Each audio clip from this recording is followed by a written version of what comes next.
Good morning, students. Today we will solve exercise 9.5 and we will solve this exercise with the help of identities.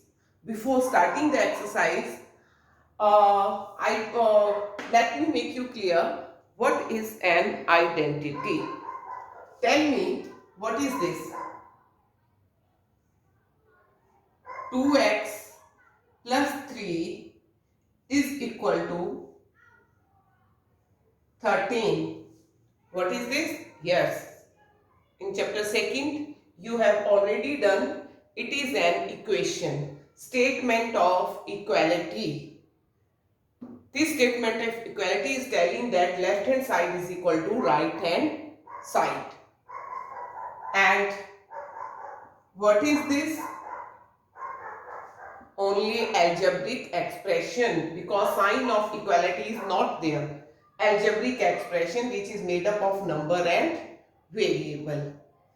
But if I multiplied a plus b into a plus b, when you will multiply, you will find the result a square plus 2ab plus b square.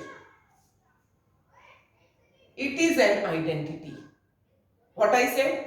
This is an equation, this is algebraic expression, and it is an identity.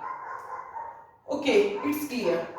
There is no sign of equality, that's why it is algebraic expression. But here and here is sign of equality. Left hand side is equal to right hand side. Sign of equality. Left hand side is equal to right hand side. But why this is an equation and this is an identity? Let me make you clear. If here I put x is equal to 3 in this equation, I put x is equal to 3. So 2 into 3 plus 3. 6 plus 3, 9. But it is 13. Not equal. Left hand side is equal to not right hand side when x is equal to 3. जब मैंने x की value 3 करी तो left hand side right hand side के बराबर नहीं आई. When I put x 5, so 2 into 5. 2 into 5 plus 3 is equal to right hand side है 13. 2 into 5 plus 3. 2 into 5 10 plus 3 13. So here left hand side is equal to right hand side. थोड़ा मैं यहाँ clear लिख दूं. ये 2 into 5 plus 3 क्या हो जाएगा 13 और यहाँ भी क्या है 13. Left hand side is equal to right hand side. Means variable की सभी वैल्यू के लिए left hand side right hand side के इक्वल नहीं है. यहाँ x3 था तो इक्वल नहीं आई, बट x5 पे left hand side is equal to right hand side आई. तो इक्वेशन में क्या है? In an equation for particular value of variable left hand side is equal to right hand side. x की किसी value के लिए left hand side right hand side के इक्वल होगा और किसी के लिए नहीं होगा. But in an identity, if I take a 2 b 1, put in the left hand side 2 plus 1 a2 b1 a2 b1 2 plus 1 3 2 plus 1 3 3 3s are 9. Again here a2 a square 2 square a की value 2 b value 1 b value 1. मैंने हर जगह a की जगह 2 लिखना है, b की जगह 1 लिखना है. सो 2 2s are 4 plus 2 2s are 4 into 1 4 plus 1 4 plus 4 8 plus 1 9. 9 is equal to 9. तो ऐसे ही आप आइडेंटिटी में a और b की कोई भी वैल्यू रखेंगे. सपोज आपने a 100 लिया और b 80 लिया तब भी left hand side right hand side के इक्वल आएगी। ए आपने 5 लिया, बी 7 लिया, तब भी left hand side is equal to right hand side आएगी। तो एल्जेब्रिक आइडेंटिटी में आप ए और बी की वेरिएबल की कोई भी वैल्यू लो, left hand side is always equal to right hand side, but in an equation left hand side is not always equal to right hand side. Only for particular value of variable, left hand side is equal to right hand side. So in this chapter, in class 8, you will learn only 4 identities, standard identities. Means some statement proven earlier and you will use them in solving the exercise. These 4 identities are when you will multiply a plus b, it is a binomial. When you will multiply this binomial a plus b into a plus b, you know a plus b into a plus b is a plus b one time, two time. So when you will multiply a into a square, a into b, ab, b into a, ba, and b into b, b square. So it will be a square plus ab plus ab, 2ab plus b square, a square plus 2ab plus b square. So this is an identity. Means ये जो proven statement है a plus b first term plus second term को जब आप multiply करते हैं तो वो आपके पास आता है first term square plus second term square plus 2 into first term into second term. इसको हमने आइडेंटिटी का नाम दे दिया। अब हम इसको क्वेश्चंस में कहीं भी यूज करेंगे और आपकी स्टेटमेंट और क्लियर होगी जब मैं एक एग्जांपल लूंगी। Suppose I am taking here, I have to find 3x plus 5 into 3x plus 5. What is here? 3x plus 5, 3x plus 5 2 times. So I write it power 2.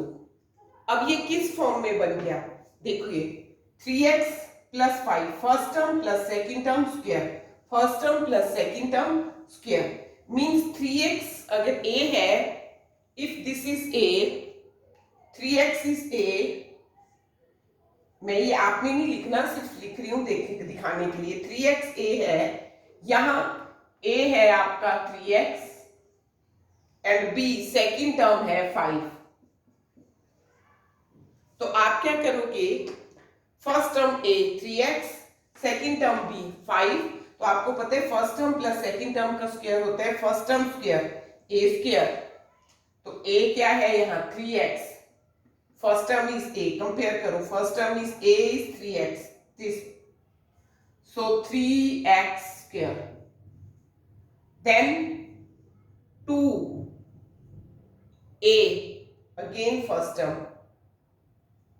3x into b second term plus b square second term square, because a is 3x, b is 5, आपने क्या किया, a square 3x square, b square 5 square, 2ab, a और b की value put करी, a and b means कुछ भी हो सकता है, first term a second term b।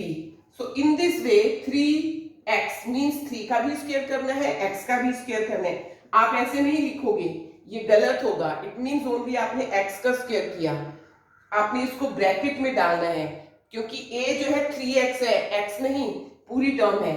So 3x 3 3 जा 9 x स्क्वायर प्लस 2 3 जा 6 5 जा 30x प्लस 5 5 जा 25, दिस इज आंसर। आपको 3x plus 5 into 3x plus 5 multiply नहीं करना पड़ा। So easy method to solve the question. यहाँ तो आपको लग रहा है कि ये भी इजी था, बट आगे और कॉम्प्लिकेटेड प्रॉब्लम आएंगी, तो वहां क्या है कि आपको ये वाला मेथड आइडेंटिटी का यूज करना जो है वो इजी है। हालांकि हमने आइडेंटिटी भी मैंने आपको बताया मल्टीप्लाई करके ही निकाला, बट जब एक बार ये स्टैंडर्ड आइडेंटिटी बन गई, इसको आप अभी सभी क्वेश्चंस में अप्लाई कर सकते हो। तो आपको क्लास 8 में 4 आइडेंटिटीज है। I am going to write those identities here, you will learn them and apply in this exercise. First identity is, अभी आपने करी, a plus B whole square, first term plus second term whole square, first term square plus 2 into first term into second term plus second term square. आप B square पहले भी लिख सकते हो, 2ab बाद में, it doesn't matter. Then second identity, nothing, सिर्फ sign का डिफरेंस, फर्स्ट टर्म और सेकेंड टर्म के बीच में माइनस, या फर्स्ट टर्म और सेकेंड टर्म के बीच में था प्लस। एंड इफ इस टाइप से क्वेश्चन हो first term minus second term square, then you will do first term square minus 2 into first term into second term plus second term square. You can prove by multiplying it like this, a minus B को 2 बार multiply करिए, ये answer आएगा। So you can write this directly, no need to write multiplication, simply you can write 2ab. Then third identity, a plus b, एक बार plus है एक बार minus है। जब आप इसको मल्टीप्लाई करोगे you will get a square minus b square, standard identities. और इन्हीं से ड्राइव करके हमारी नेक्स्ट फोर्थ आइडेंटिटी बन रही है x plus A x plus B, means first term x और x सेम है, सेकेंड टर्म डिफरेंट है। जब आप इसको मल्टीप्लाई करोगे तो you will get x square first term square plus जो डिफरेंट टर्म है उनको ऐड करना है और सेम टर्म से मल्टीप्लाई करना है प्लस डिफरेंट टर्म को मल्टीप्लाई करना है।